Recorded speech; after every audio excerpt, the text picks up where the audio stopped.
Olá, capítulo 8 do Evangelho segundo o Espiritismo. Bem-aventurados os que têm puro coração. Para o estudo de hoje, o subtítulo Verdadeira Pureza, Mãos Não Lavadas. Então, os escribas e os fariseus, que tinham vindo de Jerusalém, aproximaram-se de Jesus e lhe disseram: por que violam os teus discípulos a tradição dos antigos, uma vez que não lavam as mãos quando fazem suas refeições? Jesus lhes respondeu: por que violais vós outros o mandamento de Deus para seguir a vossa tradição? Porque Deus pôs este mandamento: honrai a vosso pai e a vossa mãe. E este outro: seja punido de morte aquele que disser a seu pai ou a sua mãe palavras ultrajantes. E vós outros, no entanto, dizeis: aquele que haja dito a seu pai ou a sua mãe, aquilo que de mim poderias receber foi consagrado a Deus.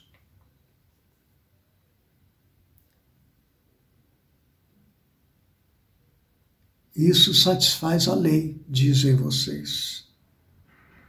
Ainda que depois não honre nem assista a seu pai ou a sua mãe.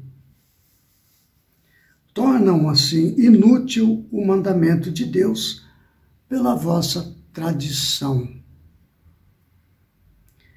Hipócritas, bem profetizou de vós Isaías quando disse: este povo me honra de lábios, mas conserva longe de mim o coração.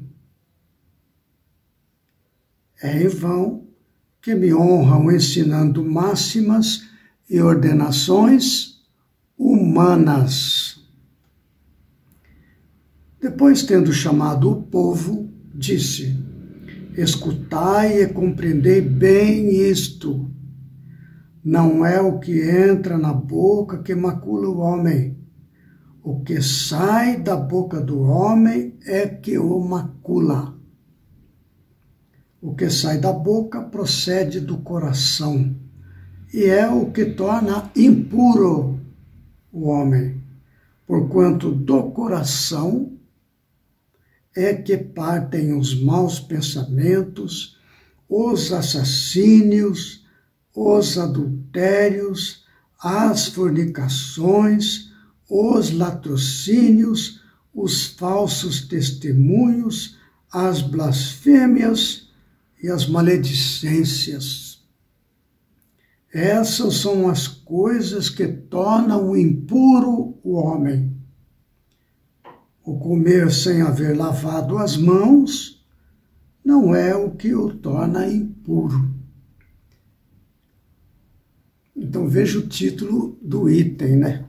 Do subtítulo que nós estamos examinando: verdadeira pureza, mãos não lavadas. Então Jesus aqui está destacando a questão de que, por práticas exteriores estabelecidas por entendimentos humanos, porque o que quer dizer a tradição dos antigos? É que havia a lei escrita e a lei oral, não é? A lei escrita é a Torá, os 5 primeiros livros do Antigo Testamento, né? Isso é a lei escrita. E a Torá oral é aquela que foi com o tempo,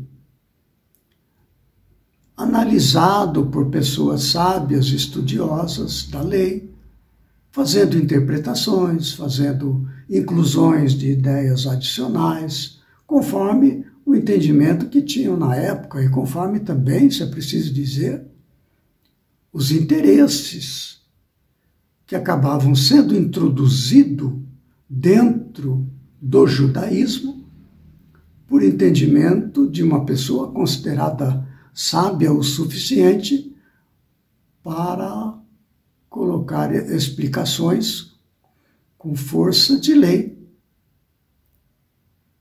E essa era a Torá oral. A Torá escrita que nós conhecemos, está na Bíblia, lá no começo do Antigo Testamento, aquela é a Torá escrita. Essa ali está a lei de Deus, que é a que Jesus se refere aqui. Mas eles se baseavam muito na tradição dos antigos, que provém da Torá oral, que continham ensinamentos de pessoas humanas, entendimento de pessoas que não eram suficientemente sábios para entender as leis de Deus profundamente, como estavam nas leis da Torá escrita. Então Jesus chama atenção para isso, porque veja que as tradições, com o passar do tempo, acabando dando tanta força que as pessoas acabam trocando. É mais fácil você seguir regulamentos da forma, materiais, comportamentos, do que fazer a transformação interior, fazer a modificação, como nós falamos. Na mente é que se formam os pensamentos, os desejos fundamentados na memória presente dessa encarnação, na memória ancestral, nos desejos para o futuro. É a mente que elabora tudo isso aí, com o instinto e todas essas coisas, e acaba se comportando na vida de relacionamento da sociedade, no mundo. Não é? Essa questão é muito séria, porque até nos dias de hoje nós acabamos seguindo o senso comum como sendo uma lei invariável. Alegamos que isso foi dito por fulano, por Beltrano, e acabam embarcando naqueles entendimentos que vêm ao encontro do seu interesse. E acabamos nos afastando da verdadeira lei de Deus. Jesus ressalta para esta questão, que hoje é muito atual. Não se fala muito hoje sobre o discurso politicamente correto. Está certo, a gente deve falar corretamente, colocar as ideias com cuidado, mas não falar uma coisa e fazer outra. Eu falo uma coisa que interessa para me colocar bem diante dos outros, mas no íntimo eu penso diferente, acabo fazendo diferente. Que não seja só da boca para fora, como se diz. Porque aí, no fim, a gente não progride, fica parado no mesmo lugar, né? Depois continua. Então, aproximando-se dele, disseram-lhe seus discípulos: sabeis que, ouvindo o que acabais de dizer, os fariseus se escandalizaram? Ele, porém, respondeu: arrancada será toda planta que meu Pai Celestial não plantou. Deixai-os, são cegos que conduzem cegos. Se um cego conduz outro, caem ambos no fosso. Isso está em Mateus, capítulo 15, versículo 1 a 20. Esta questão, arrancada será toda planta que meu Pai Celestial não plantou, é muito interessante. Imagina que nós estamos diante de uma vidraça, de uma janela. Do outro lado tem o sol. Mas esta janela está embaçada com fuligem, com impurezas, com sujeira, com pó, com gordura. De modo que a luz do sol, ela passa parcialmente pelo vidro. Nós não enxergamos o sol não ilumina do lado de cá, do vidro, por causa dessas impurezas. Para que a gente possa enxergar o sol, que seria então o nosso eu divino, o nosso eu superior, o espírito, o pensamento puro que vem da consciência divina, é preciso limpar este vidro, que seria a mente, onde se formam os pensamentos, e que acabam incluindo impurezas que impedem que através de nós brilhe a sabedoria, a bondade de Deus. Essa é a ideia que Jesus está trazendo, não é? Enquanto nós nos apegamos às tradições antigas, que também são escritas por pessoas como se fosse um vidro embaçado, que contém impurezas, que impedem passe a luz pura de Deus, não é? Nós seguimos estes ensinamentos da tradição antiga. Hoje ainda é assim. São os costumes sociais que eu devo seguir para ficar bem, para não contrariar, para obter vantagens. Quando, no fundo, eu sei que aquilo não é bom, não é correto. Então, Jesus ressalta, a verdadeira pureza seria como se a gente limpasse totalmente o vidro dessa janela e o sol entrasse sem obstáculo para dentro do ambiente, para o exterior de nós próprios. Que é o sol que ilumina a nossa alma, pudesse ser exposto para fora de nós através dos pensamentos e os atos. Porque nós falamos no vídeo anterior sobre pecados por pensamento e adultérios, quer dizer, é como se as impurezas do nosso íntimo fizesse com que a gente criasse pensamentos impuros, que acabamos gerando pecados, ou seja, atos que contrariam a lei de Deus, ou adultérios, que são atos contra a lei de Deus.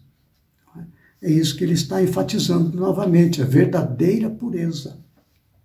E tem mais uma passagem que está em Lucas, capítulo 11, versículo 37 a 40, onde ele enfatiza este ponto novamente.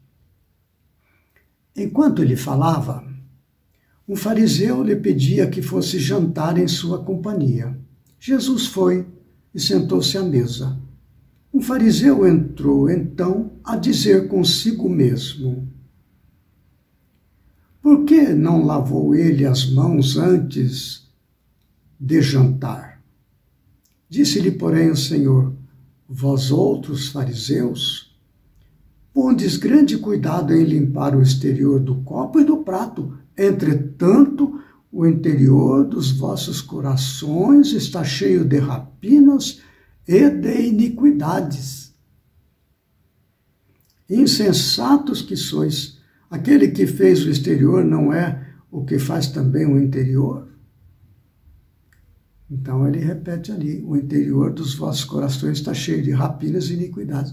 É como nesse exemplo que eu coloquei do vidro, né? São aquelas impurezas que estão no vidro que impedem de passar a luz divina que advém do nosso espírito puro, que está em comunhão com Deus.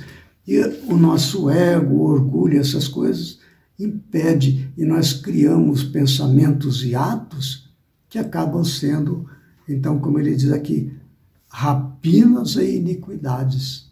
Aproveitar do outro, né? Fazer coisas que firam, que prejudiquem o outro, etc. Então, os judeus, como diz Kardec mais para frente, eles haviam desprezado os verdadeiros mandamentos de Deus, né? Para se aferrarem à prática dos regulamentos que os homens tinham estatuído. E da rígida observância desses regulamentos faziam casos de consciência. É como se eles estivessem criando uma religião à moda da casa, para atender o seu entendimento defeituoso, mesmo que em conflito com a lei de Deus, que está na Torá escrita. Então os judeus acabavam adicionando esses entendimentos limitados, falhos, e as pessoas seguiam esses mandamentos porque era mais fácil. É mais fácil você limpar o fundo do prato e do copo do que você modificar o seu estado íntimo para seguir a voz da consciência. Também entre os cristãos aconteceu a mesma coisa. Diz Kardec assim: verificou-se o mesmo com a doutrina moral do Cristo, que acabou por ser atirado para segundo plano, donde resulta que muitos cristãos, a exemplo dos antigos judeus, consideram mais garantida a salvação por meio de práticas exteriores do que pelas da moral. Não é? E ele acrescenta mais à frente: arrancada será toda a planta que meu Pai Celestial não plantou. Veja que isto é inevitável, porque a nossa natureza é divina.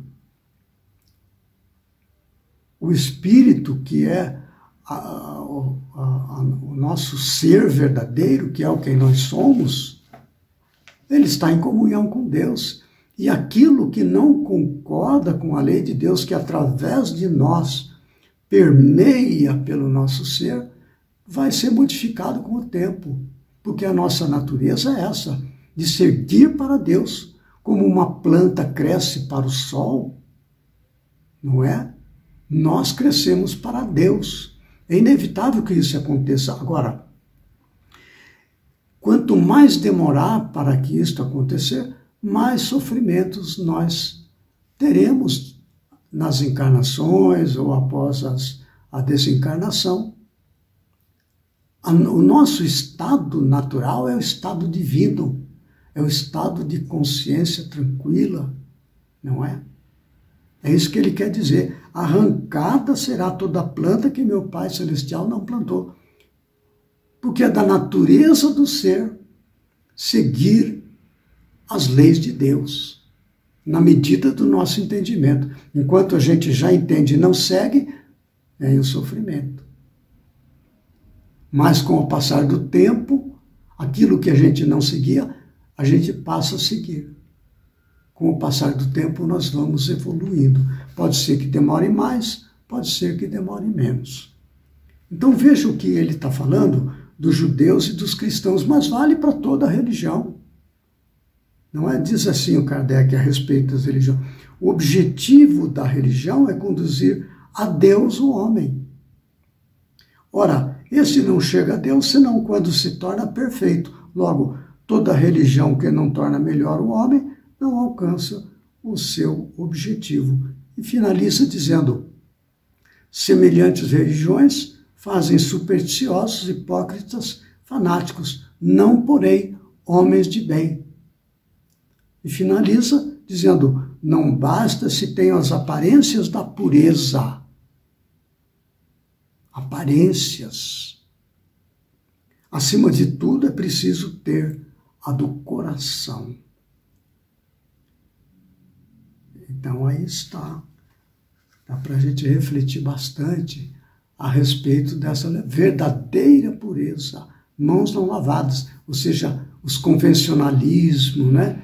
As atividades externas acabam sendo para nós mais importante a aparência do que verdadeiramente o que sentimos e pensamos. Daí é que nasce todas as nossas aflições, do não seguir o que está na consciência.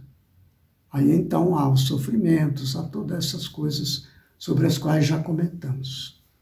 Então fica esta reflexão que o Allan Kardec nos trouxe, falando sobre a verdadeira pureza, mãos não lavadas, este esforço nosso para compreender não aquilo que a gente faz na aparência, para aparecer aos outros que somos verdadeiros, que somos bons, somos corretos.